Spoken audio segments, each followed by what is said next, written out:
بودیم حدود 19 ماه را در کمپ ما سپری کردیم و یکی دو دوستان حال پیام میمانند ما خبر بودیم چون برنامه نشر میکردم از کمپم بعض برنامه را باز میگفتن که بچه قدر میشه حتی تو رسیدی به امریکا و امروز خبر میشیم که در پاکستان هستی.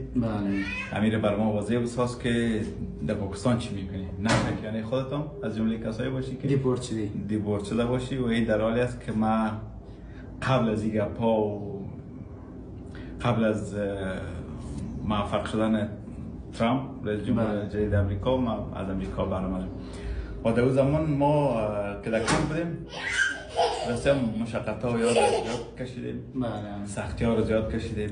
در ارتباط خوب بودیم. همونطور که برای شما و بر دیگه دوستا و عزیزا و وطندارایی که در پاکستان هستن میفهمن انتظار سخت است، بر ما همچنان سخت بود.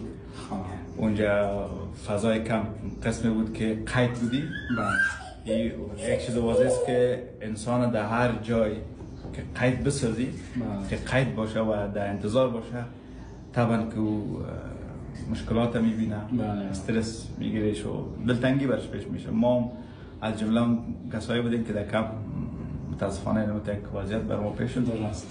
خب اینمی وضعیت و این روزایی که ما سپری کردیم پایان خوب داشت برای ما، برای این کسایی که در کمپ بودن پایان خوب داشت. ما روزایی را سپری کردیم که یک روزم در کمپ یک از دروازه ما تق تق نمیزد که تو اینجا مهاجر هستی، کدام کشور میری، جای مقصد داری، هیچ کس نیام.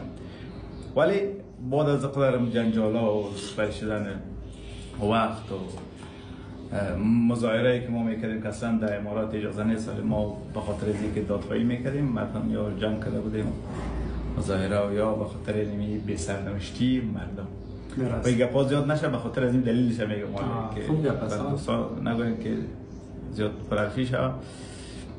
باز بالاخره ما در یک مرحله رسیدیم که با سر و سعی و تلاش ما که مظاهره کردیم و این مردم محکم گرفتیم که این سرنوشت امی 12,000 مهاجر چی میشه؟ درست. اگر بردنی نیستن روانشان کنید، خیمار چطور قید کردن افغانستان روانشان کنید، اگر بردنی هستن ببرنشان. خب همونطور گفتم پایان خوب داشت. پایان خوب به این معنا بود که چندین کشورها آمدن، آمریکا، استرالیا، کانادا، جرمنی با داد این مردم رسیدن، کارشون پروسس کردن، اینترویو یا شروع شد.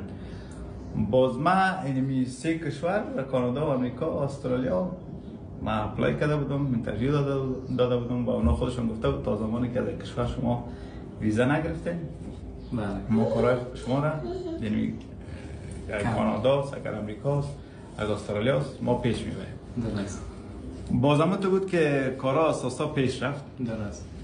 کارا پیش رفت و یک موضوع جالب برای ما پیش شد اویی که یک وقت ما میگفتیم اتفاق شد که کشورها بیا برای ما بگه که انتخاب کدام کشور می بچه ها بین خود میگفتن و دقیقا همونطور شد.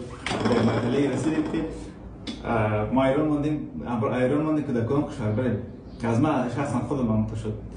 دونمو شب روز قرار بود که ما بریم به طرف کانادا همراه دیگر رفیقا و دوستایی که داخل کمپ بودن. دونمو شب روز ویزه امریکای ما رفتیم سفارت مراجعه کردیم.